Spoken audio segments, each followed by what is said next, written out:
السلام عليكم ورحمة الله وبركاته. نحمده ونصلي على رسوله الكريم. أما بعد فأعوذ بالله من الشيطان الرجيم. بسم الله الرحمن الرحيم. ক্ষমা একটি মহৎ গুণ। এই ক্ষমা তথা ফরগিভনেস মানব চরিত্রের যত সুন্দরতম দিক আছে এর মধ্যে অন্যতম একটি দিক। সবাই আসলে ক্ষমা করতে জানে না। যাদের হৃদয় আকাশের মতো বিস্তৃত, সাগরের মতো বিশাল, শুধু তারাই জানে অন্যকে ক্ষমা করে দিতে। আপনি যদি অন্যকে ক্ষমা করে দেন তাহলে আল্লাহ তাআলা আপনার মর্যাদা বাড়িয়ে দিবে। সহিহ মুসলিমের বর্ণনায় বিশ্বনবী সাল্লাল্লাহু আলাইহি সাল্লাম বললেন, মা যাদাল্লাহু আবদান বিআফবিন ইল্লা ইজ্জান। কেউ যদি অন্য কাউকে ক্ষমা করে দেয় তাহলে আল্লাহ তাআলা তার মর্যাদা বাড়িয়ে দেয়। তার মানে আপনি কাউকে ক্ষমা করলে এতে আপনার কোনো ক্ষতি নেই, বরং আপনি লাভবান হচ্ছেন। আল্লাহ তাআলা দুনিয়াতে আখিরাতে আপনার সম্মান বাড়িয়ে দিচ্ছে, আল্লাহর কাছেও আপনি সম্মানিত হচ্ছেন।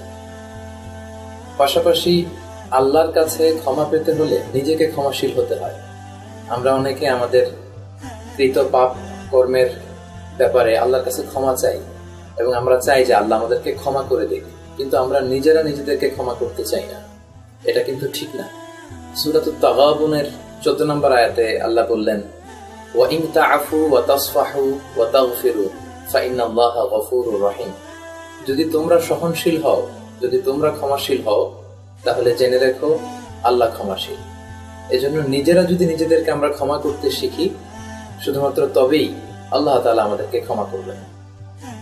মুসনাদে আহমদ ইবনে হাম্বলের এক বর্ণনায় বিশ্বনবী সাল্লাল্লাহু আলাইহি ওয়াসাল্লাম বললেন, ইরহামু তুরহামু ওয়াগফিরু ইয়াগফিরুল্লাহু লাকুম। এর মানে হচ্ছে, তোমরা একে অপরের প্রতি মেহেরবান হও, ফলে আল্লাহ তোমাদের প্রতি মেহেরবান হবে। তোমরা একে অপরকে ক্ষমা করো, ফলে আল্লাহ তোমাদেরকে ক্ষমা করে দিবেন।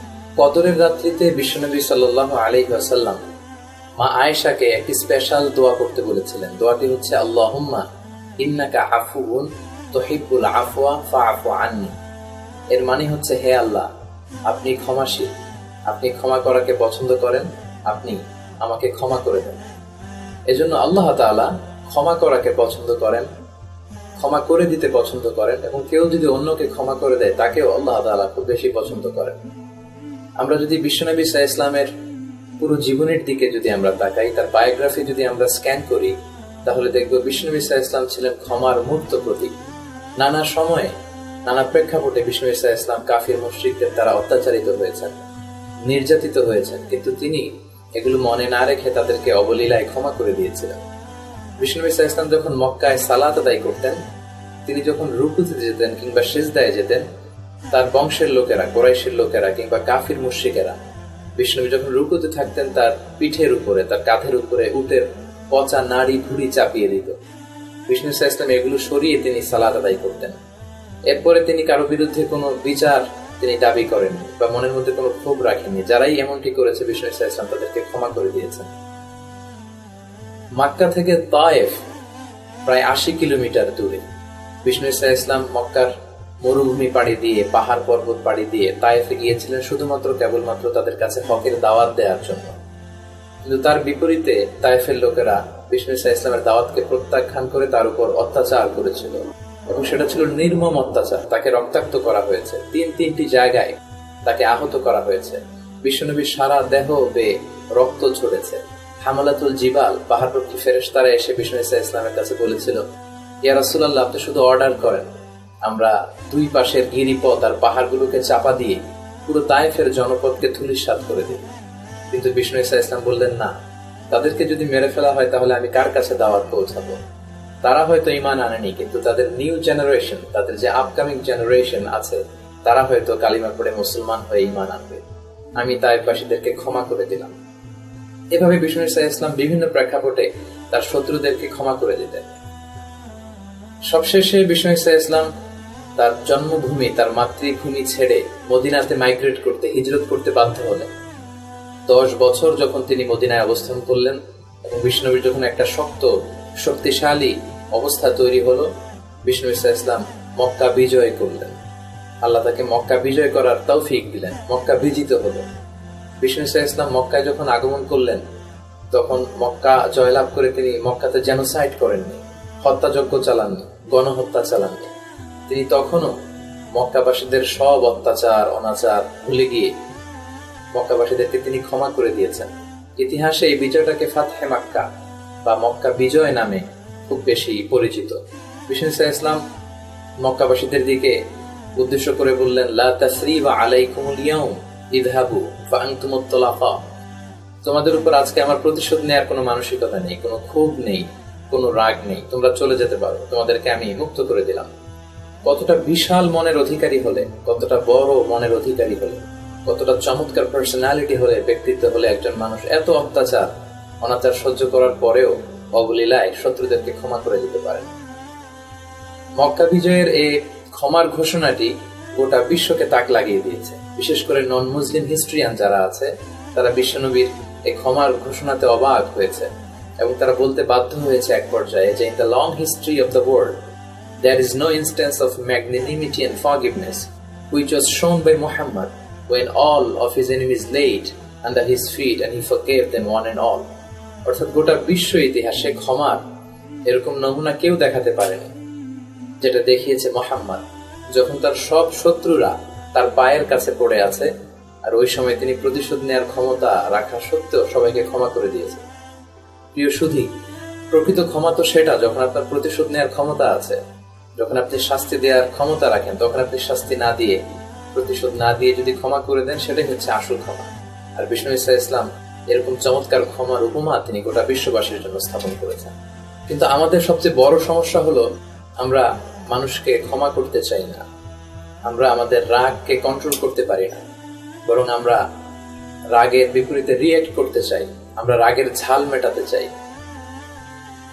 আল্লাহ তাআলা ওই বান্দাদেরকে খুব বেশি পছন্দ করে যারা তাদের নিজেদের রাগকে নিয়ন্ত্রণ করে।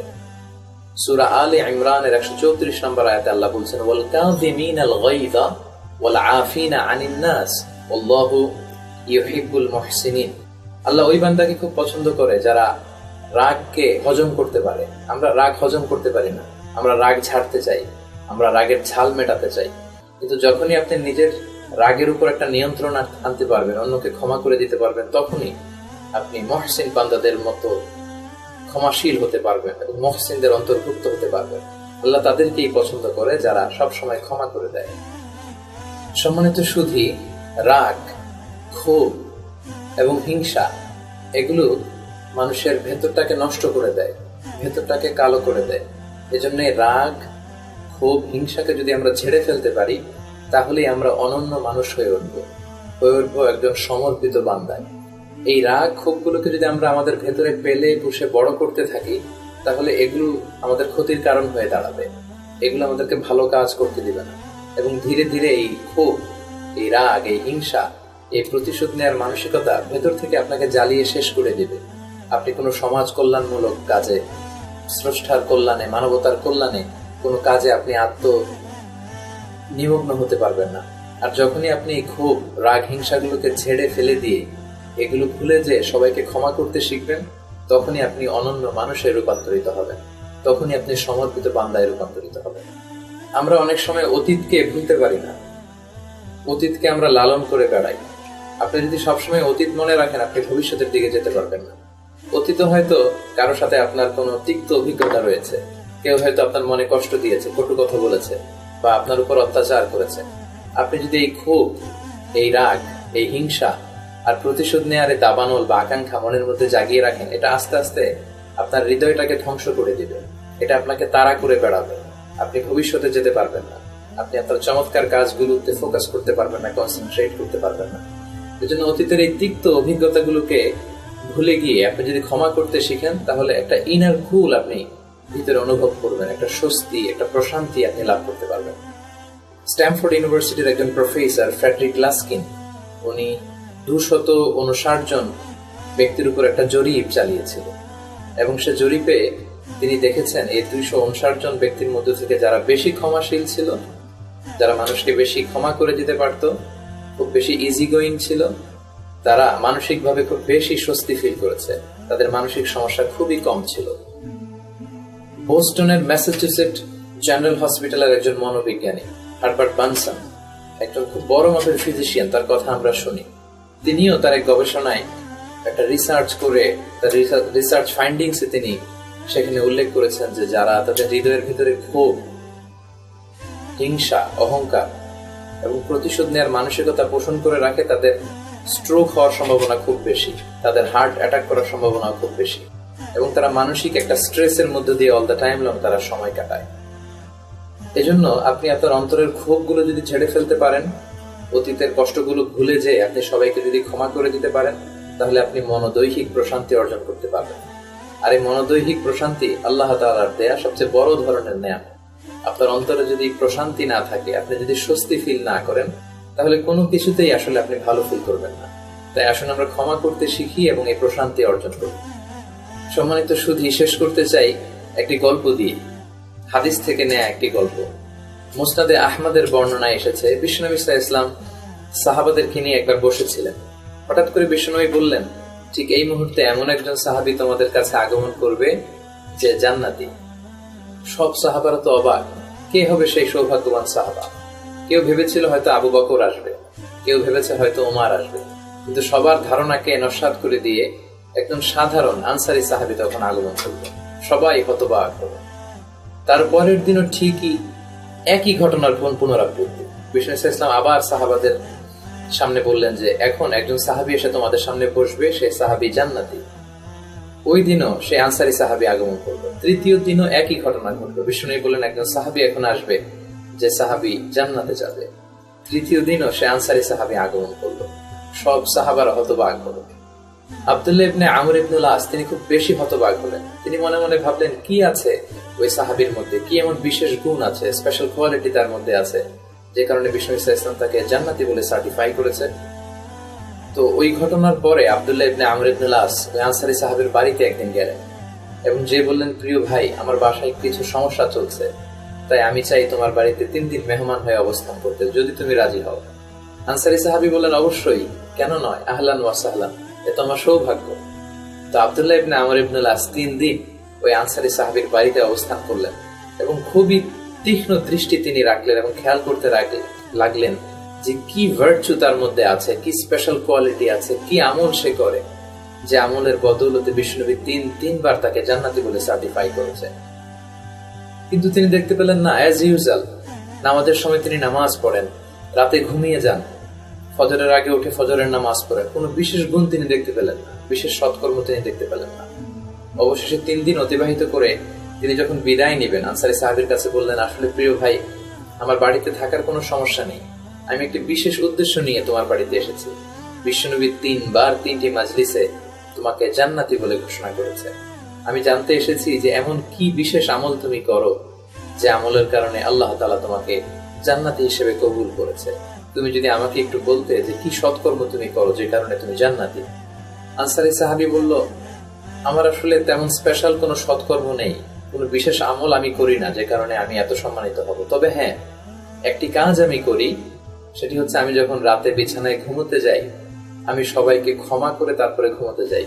কারো ব্যাপারে কোনো হিংসা, কোনো অহংকার, প্রতিশোধ নেওয়ার কোনো মানসিকতা ইত্যাদি নিয়ে আমি ঘুমাই না। আমি আমার বেডে যখন যাই, সেখানে আমি অস্থিরতা নিয়ে যাই না, আমি হিংসা নিয়ে যাই না, আমি প্রতিশোধ নিয়ে যাই না, বরং সবাইকে ক্ষমা করে দিয়ে যার সাথে আমার যাই ঘটুক না কেন সবকিছু আমি ভুলে সবাইকে ক্ষমা করে তারপরে আমি বিছানায় ঘুমোতে যাই। হয়তো এই কারণে বিষ্ণুনবী আমাকে জান্নাতি বলতে পারে। সম্মানিত সুধী, এই হাদিস থেকে নেয়া গল্পটি থেকে শিক্ষা হচ্ছে, আমরাও যদি এই সাহাবীর মতো প্রতি রাতে সবাইকে ক্ষমা করে দিয়ে সবার প্রতি ভালোবাসা রেখে আমরা বিছানায় ঘুমাতে যাই, অতীতের সব বিষয়গুলো ভুলে গিয়ে আমরা যদি ক্ষমা করে বিছানায় যেতে পারি, ঘুমাতে পারি, তাহলে আমরাও সে সাহাবীর মতো নিঃসন্দেহে জান্নাতি মানুষ হতে পারবো। তাই সম্মানিত সুধী, আসুন ক্ষমার মতো এই চমৎকার গুণটি নিজেদের মধ্যে অনুশীলন করে আমরা পরিচ্ছন্ন আত্মার অধিকারী হই। আসুন আমরা সাদা মনের মানুষ হই আর অন্যকে ক্ষমা করতে শিখি। জীবন পরিক্রমার এই পথ চলায় ঘটে যাওয়া হয়ে যাওয়া নানা ধরনের ভুল ত্রুটিগুলো আসুন আমরা একে অপরকে পরস্পরকে ক্ষমা করে দেই, তাহলে আল্লাহ তাআলা আমাদেরকে ক্ষমা করবেন। আপনারা সবাই ভালো থাকবেন, সুস্থ থাকবেন, সুন্দর থাকবেন। আসসালামু আলাইকুম ওয়া রাহমাতুল্লাহি ওয়া বারাকাতুহু।